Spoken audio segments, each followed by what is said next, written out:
สลามอะลัยกุมครับวันนี้เราจะมาเรียนเกี่ยวกับเรื่องการกุศลและการเงินเพื่อสังคมในอิสลามกันนะครับซึ่งเป็นบทที่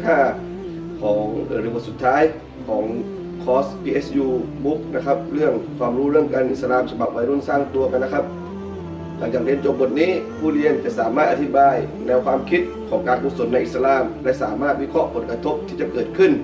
กับระบบเศรษฐกิจและสังคมในอิสลามการบริจาคหมายถึงการสละทรัพย์ส่วนหนึ่งเพื่อใช้จ่ายมันไปในทางที่จะได้รับความเมตตาและความโปรดปรานจากพระผู้เป็นเจ้าอย่างที่ได้กล่าวไปก่อนหน้านี้ว่าในศาสนาอิสลามมนุษย์คือตัวแทนของพระเจ้าบนหน้าแผ่นดินเมื่อพระเจ้าต้องการให้พวกเขาแบ่งปันส่วนหนึ่งของทรัพย์ให้กับผู้ที่ด้อยโอกาสหรือกลุ่มคนบางกลุ่มโดยมีเป้าหมายเพื่อช่วยเหลือผู้อื่นและสร้างความเป็นธรรมในสังคมนะครับก็เป็นหน้าที่ที่ผู้ที่นับถือศาสนาอิสลามก็จะต้องปฏิบัติตามครั้งหนึ่งนะครับท่านศาสดามุฮัมมัดนะครับเคยกล่าวว่า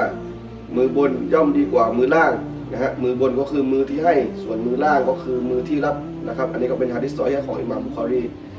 คำกล่าวนี้นะครับบอกเป็นนัยยะนะครับว่าคนที่ให้จะมีความดีและความสุขมากกว่าคนที่รับนอกจากนี้การกุศลก็ยังช่วยให้ผู้ที่ทำมันมีหัวใจที่ปราศจากกิเลสนะครับโดยเฉพาะความโลภทำให้ได้รับรางวัลตอบแทนจากพระเจ้าและยังสามารถลบล้างบาปที่เคยได้ทำไว้ในอดีตเช่นเดียวกันจากการทบทวนวรรณกรรมนะครับพบว่ามีงานวิจัยที่ชี้ให้เห็นว่าผู้ที่มีความรู้ทางการอิสลามมักจะเป็นผู้ที่เห็นคุณค่าและเห็นความสำคัญของการบริจาคทาน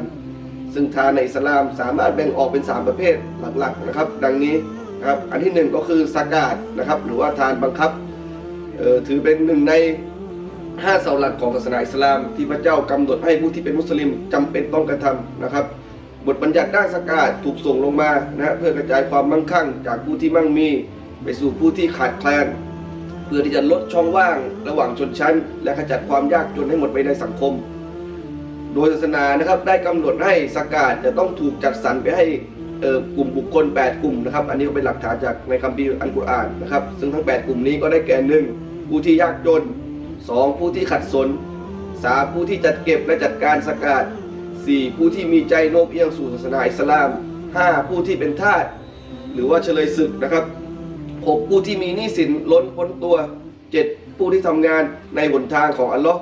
และ8ผู้เดินทางนะครับที่ประสบความยากลำบากโดยซากาตสามารถแบ่งออกเป็น2ประเภทนะครับได้แก่1ซากาตฟิตเราะห์และ2ซากาตมาลนะครับซากาตฟิตเราะห์คือซากาตที่บังคับให้ผู้ที่เป็นมุสลิมทุกคนนะครับตั้งแต่เด็กที่แรกเกิดจนถึงผู้ที่มีอายุมาก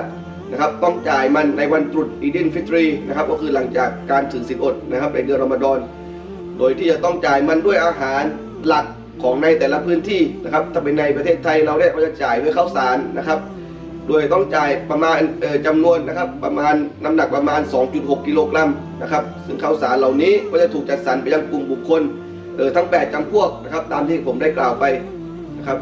2ก็คือซากาตอัลมานนะครับหรือว่าซากาตทรัพย์สินนะครับคือซากาตที่ศาสนาบังคับ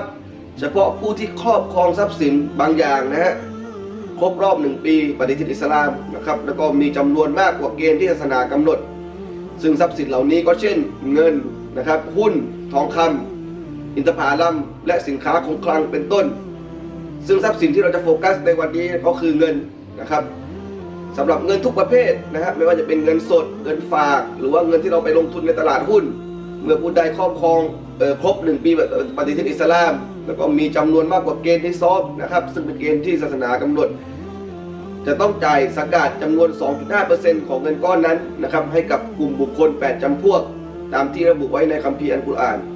โดยเกณฑ์ที่ซอบของเงินนั้นนะครับจะเทียบเท่ากับราคาทองคำหนัก85 กรัมหรือประมาณ 5.66 บาทนะครับ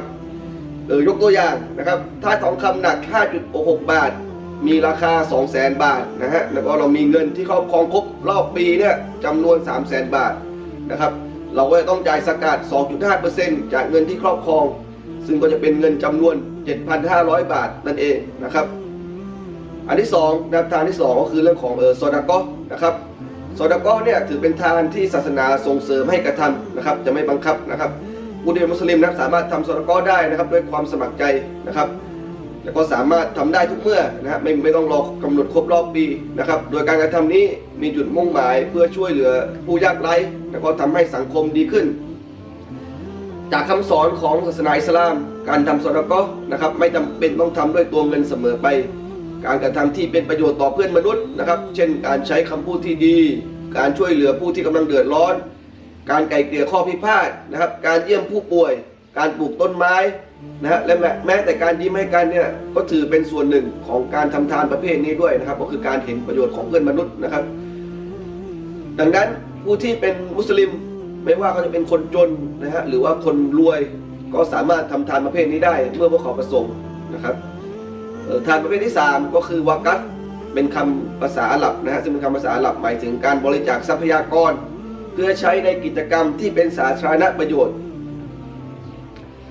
วากัฟสามารถอยู่ในรูปแบบของที่ดินอาคารเงินหรือทรัพย์สินอื่นๆนะฮะที่เจ้าของเดิมตั้งใจจะบริจาคให้เป็นของสาธารณะยกตัวอย่างเช่นการสร้างโรงเรียนสอนศาสนานะครับการสร้างมัสยิดนะฮะการสร้างโรงพยาบาลหรือสิ่งอื่นใดที่เป็นประโยชน์ต่อชุมชนทั้งนี้วากัฟจะมีลักษณะเฉพาะ3ประการนะครับประการที่1ก็คือการโอนสิทธิ์เมื่อทรัพย์สินถูกบริจาคเป็นวากัฟจะถือว่าเจ้าของทรัพย์สินเดิมเนี่ยจะไม่ได้เป็นเจ้าของอีกต่อไปทรัพย์สินนั้นจะถูกถือครองโดยศาสนานะครับผ่านองค์กรการกุศลที่รับวากัฟไว้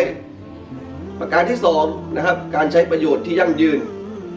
ทรัพย์สินที่เป็นวากัฟจะถูกใช้ไปในกิจการนะครับที่จะต้องเป็นไปตามเจตนาหรือว่าการเนียดของผู้ที่วากัฟนะครับไปจนไม่มีที่สิ้นสุดประการที่3นะครับการบริหารจัดการผู้รับวากัฟมีหน้าที่จัดการทรัพย์สินวากัฟอย่างมีประสิทธิภาพเพื่อให้มั่นใจว่าทรัพย์สินนั้นบรรลุวัตถุประสงค์ของผู้ที่ตั้งใจจะวากัฟดังนั้นผู้รับวากัฟนะครับไม่มีสิทธิ์ที่จะนำทรัพย์สินวากัฟไปใช้ประโยชน์ส่วนตัวนะครับหรือกิจการอื่นใดการทำวากัฟจึงเปรียบเสมือนการสร้างจิตอาสานะครับเพื่อส่งเสริมกิจการสาธารณะที่สามารถนำไปสู่การพัฒนาชุมชนให้มีความเป็นอยู่และคุณภาพชีวิตที่ดีขึ้นอีกทั้งยังเป็นการต่อยอดผลบุญของผู้ที่บริจาคให้ยั่งยืนตามหลักการของศาสนาอิสลาม